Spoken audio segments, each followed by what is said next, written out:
po birthday, wag po kayo magtaka kung bakit po lahat ngayon parang binabalik po yung mga alaala ni Pinoy. Wag po kayo magtaka dahil birthday po ni Pinoy ngayon. May maganda pong sinabi tong si Ronald Llamas, dating political affairs advisor ni Pinoy. Looking back, people will remember him as a humane president without a hint of cynicism or corruption. Yan. Kung tayo raw po ay magbabalik tanaw, si Pinoy daw po ay maaalala natin bilang isang pangulo na makatao at walang corruption. Hindi ko na translate yung cynicism kasi hindi ko rin. Sa madaling salita, marami po ngayon yung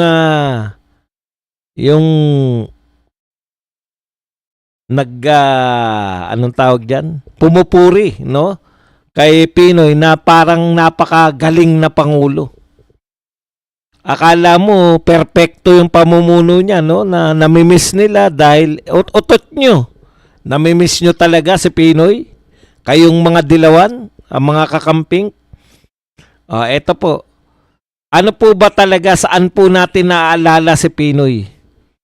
Eto para lang po basagin. Yan yung problema sa inyo Nananahimik na yung tao, hindi natin binabanatan.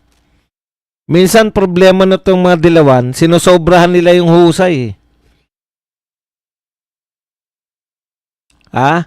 Sinusobrahan ng mga dilawan at kakamping yung pagpo-project. Panay lang naman kayong projection Feeling nyo, pinakamagaling na Vice President si Leni Robredo. Siya po ang pinakalutang. Feeling nyo, pinakamagaling na opposition si Risa Hontiveros. Isa po sa mahinang senador natin ngayon, si Risa Hontiveros. Okay. Meron po rito, credit naman natin to si Glaze. Ito po, siguro dadagdagan ko na lang ng isa ito. Paano po ba natin dapat alalahanin si Pinoy? Si Pinoy po, ang description ko personal kay Pinoy, pinakabanban na pangulo. Inutil. Yan, konti sila. Dalawa po sila ni BBM na pinakamababa sa mga pangulo. Konti sila ni BBM. Kaya lang ako, ang nakikita ko na talo ni Pinoy si BBM kasi si Pinoy wala rin namang itutuloy na proyekto mula dun sa sinundan niya. Ang pagkakaiba po si BBM, napakagaganda ng proyekto na sinundan. Akalain yung baguhin. Akalain yung naghangad na scratch ulit, simula ulit. Tandaan po ninyo yung mga mayayamang bansa po. Dito sa Asia na lang kasi mahirap nang tandaan yung mga galing pa sa ibang bansa Sa Asia po, may dalawa tayong example ng pinakamayayamang bansa. Ngayon, Singapore at China. Hindi po sila nagsimula na napakayaman agad. No? Yung sinimulan na lang sistema, halimbawa yung Singapore noong 1971 pa. Nagsimula po silang mag-war on drugs, mag-war on corruption. Yung ginawa po ni Tatay Digong, sinimulan nila 1971 hanggang ngayon, tuloy-tuloy po yung proyekto na yun. Tayo po, nagsimula kay Tatay Digong 2016, pagdating ng 2022, tinigil na lahat. Literal na tinigil. Pati po yung bill ni Tatay Digong, tinigil na ng panahon ni Pinoy, panahon po ni BBM. Yun siguro ang pagkakaiba nila ni Ang daming proyekto, itutuloy mo na lang, tinigil mo pa. Si Pinoy talagang wala rin namang itutuloy. Pero eto po, dito po natin dapat tandaan si Pinoy. Total, gusto nyong purihin, dapat nananahimik na yung tao. Sa husay ng pagpuri nyo, di nabwisit kami, di ba? Kasi parang ang galing-galing na Pangulo. Ito po, namin natatandaan si Pinoy. Yung kapalpakan po ng Yolanda, hindi po ibig sabihin na siya po may dahilan bakit may malakas na Yolanda, hindi po. Paano tumutugon yung pamahalaan sa Yolanda? Nakita nyo naman, no, yung isang Romualdez, yung poging Romualdez. hindi si Martin, yung pogi. Ha? Umiiyak pa dahil sinabihan siya ng tauhan ni Pinoy. You are a Romualdez. The president is an Aquino. Di ba? Tandang-tanda natin yan. Yung kapalpakan po ng Yolanda. Yung pagtugon po sa problema ng Yolanda. Wag na po yung bagyo, hindi po natin mapipigilan yun pero pwede pong mapaghandaan. Dahil sa panahon po ni Tatay Digong, napakarami pong bagyo na halos kasing lakas ni Yolanda, pero dahil handa ang pamahalaan, kung meron mang casualty, konti lang. Yan po ang pagkakaiba ng handa yung pamahalaan at walang kahandaan. Bukod pa dun, palpak na nga, nakita nyo po, hinilera yung mga patay, di ba? Pasensya na po sa mga nanginginain. Balik lang po natin. Kaya ang dami nag-donate, awang-awa sa Pilipinas Pati po yung donasyon, nasira lang. Marami na nag-donate, i-distribute mo na lang ng pamahalaan ni Pinoy, i-distribute na lang yung mga nag-donate. Pumalpak pa. Sinong hindi sasama ng loob? Kaya po, dyan po unang makikilala. Sa Yolanda, pagtugon sa Yolanda. Gaano tumutugon yung pamahalaan ni Pinoy? As in zero. Okay. Batiin rin nga pala, nakakalimutan ko, condolence po sa pamilyang Duterte sa pagkamatay po ng bunsong kapatid ni Tatay Digong.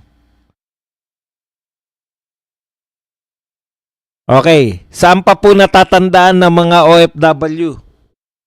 Yung lintik na tanimbala na yan, laglag bala.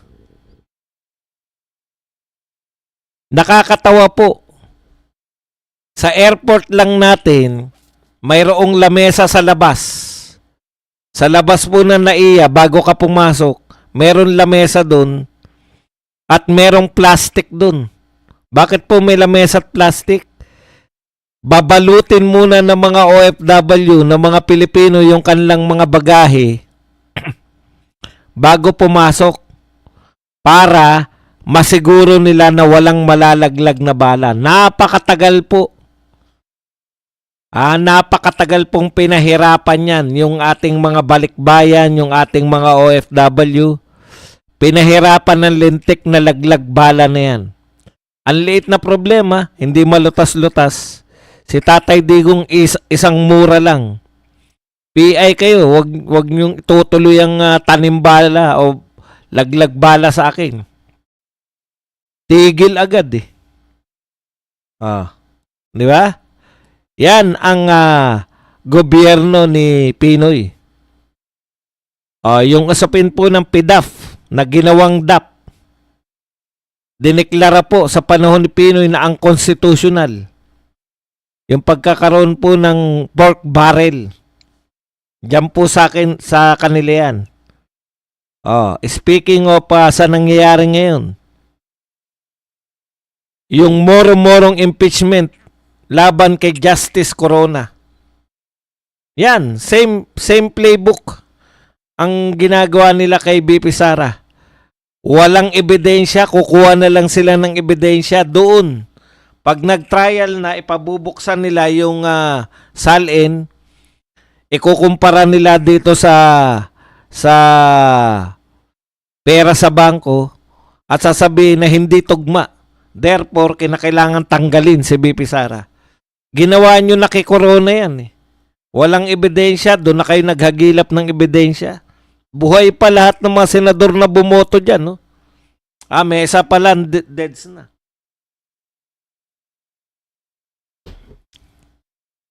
Nakakahiya kayo. Ah.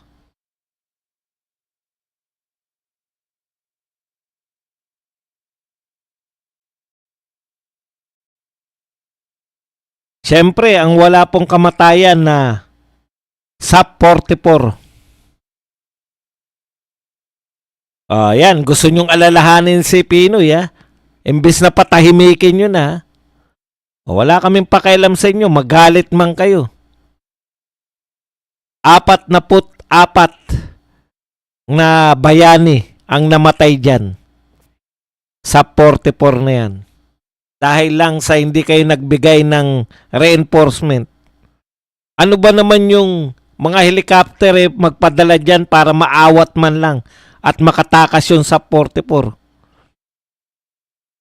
Ganyang kainutil si Pinoy ang kanyang gabinete. Eto pa. Panahon po ni Pinoy, marami naagaw yung China sa atin.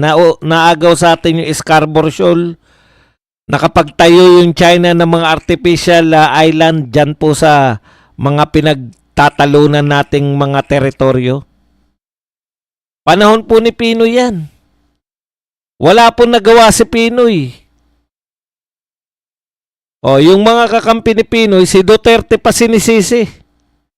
Samantalang napakalinaw na si Pinoy ang dahilan kung bakit lumala yung sitwasyon dyan sa West Philippines na yan, na South China Sea. Magtapatan tayo. Hindi naman kayo pinanganak kahapon eh. Matatandaan nyo pa yung walang katapusang breakdown, walang katapusan na pagkasira ng MRT at LRT. Panahon lang po ni Pinoy, makikita po natin sa kalagitnaan po ng release, magbababaan po yung mga tao, bababa sa ilalim ng LRT para sumakay ng jeep o ng bus. Dahil maintenance na lang ng LRT at MRT, hindi pa kaya. Ganyan po kabanban yung dating Pangulong Pinoy. Kaya wag nyo pong ipagmamal at ang higit sa lahat, muntik na tayo. Nasa patungo na tayo sa pagiging narco state. Panahon ni Pinoy, nauso po na dito na po, hindi na po ini-import yung mga droga, dito na po sa atin. Ginagawa. Ang daming shabu lab, dito na po. Dito na po sa atin niluluto yung shabu. Panahon po yan ni Pinoy. Baka nakakalimot po kayo eh.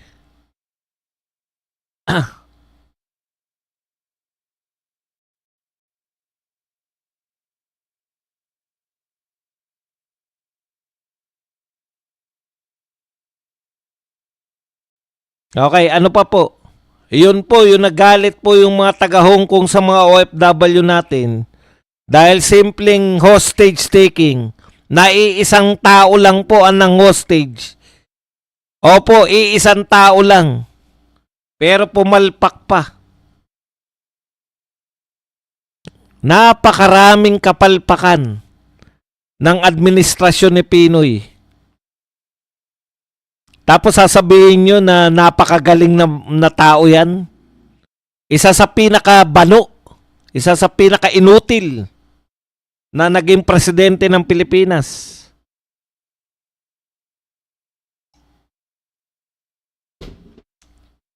Kayong mga dilawan, mahilig kayo dyan eh. Mahilig kayong baguhin ng kasaysayan. Buhay pa kami. 50 years from now, pwede nyong gawin niya. Marami na pong patay dyan, di na inabot si Pinoy. Pero wala nang sense na pag-usapan si Pinoy 50 years from now eh. Dahil walang kwentang tao. Wala namang kwenta yung pamumuno niya. Hindi po tao. Baka may kwenta, siyempre may kamag-anak yan. Hindi po yun. Yung pamumuno niya lang po, wala kaming pakialam sa personal. Kasi kung may pakialam po kami sa personal, sasabihin naming abnoy siya.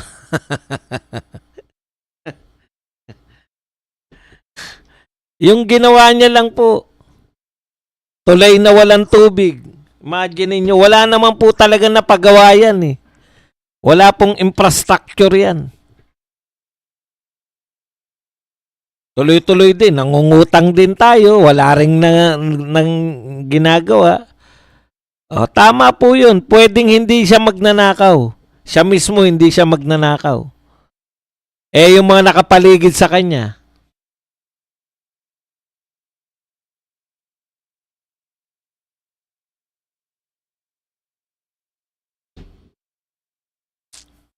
kaya wag po kayo kasi nakakagalit lang eh. At ang pinaka-worst, alam nyo, sa panahon lang po ni Pinoy, na yung isang katulad ni Llamas ay magkakaroon ng posisyon sa gobyerno. Ganyan po kabanban niyang gobyerno ni Pinoy. Yung katulad ni Llamas ay naging advisor. Imagine niyo, ano ba ang katangian lang ni Llamas? Pasensya na po kayo kung medyo parang pinipersonal natin. Sa totoo lang, paano ka magiging Llamas? Paano ka magiging advisor ng Pangulo? Ano ka ba? Di ba? Si Llamas kasi, puhunan niya lang gandang lalaki. Huwag na tayong magbulahan Llamas. Kaya ka namin minamalit kasi gandang lalaki lang puhunan mo eh. Tapos naging advisor ka pa ng Pangulo. Yan, ikaw mismo ang buhay na patotoo. Ikaw mismo ang nagpapatunay kung bakit ang dating Pangulong Pinoy ay isa sa pinaka-inutil na Pangulo dahil akalain mo yun? Advisor ka niya. Gandang lalaki lang naman ang puhunan mo talaga. Wala ka naman talagang experience. Ewan ko lang kasi lahat ng kandidato mo talunan eh.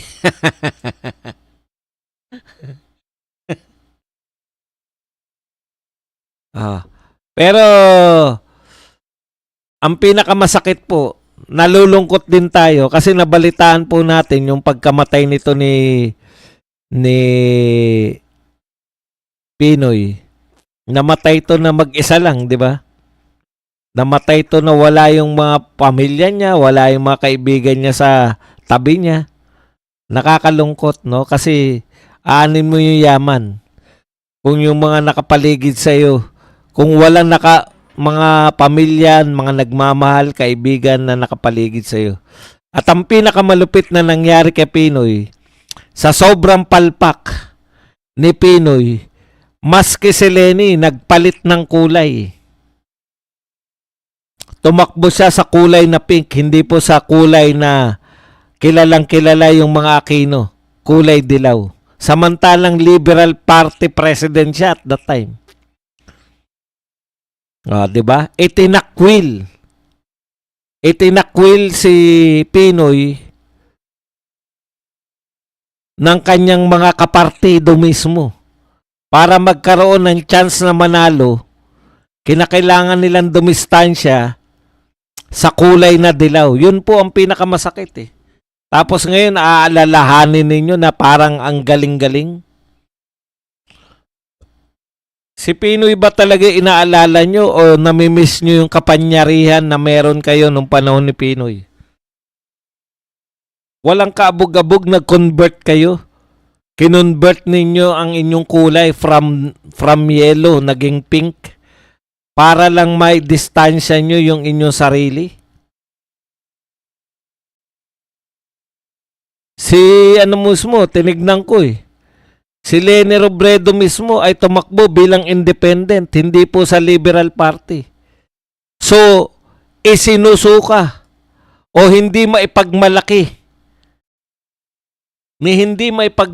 ng mga Liberal Party o Liberal Party President yung mismong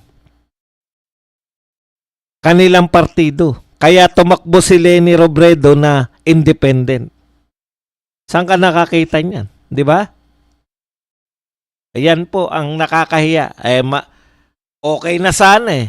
Bawas na sana sa kahiyan eh. Pinopromote nyo pa na napakagaling eh.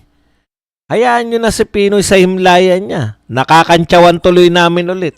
Nananariwa tuloy sa amin ulit yung sa 44, yung mga kapalpakan sa Yolanda, etc. etc. Dahil niloloko nyo mga tao eh.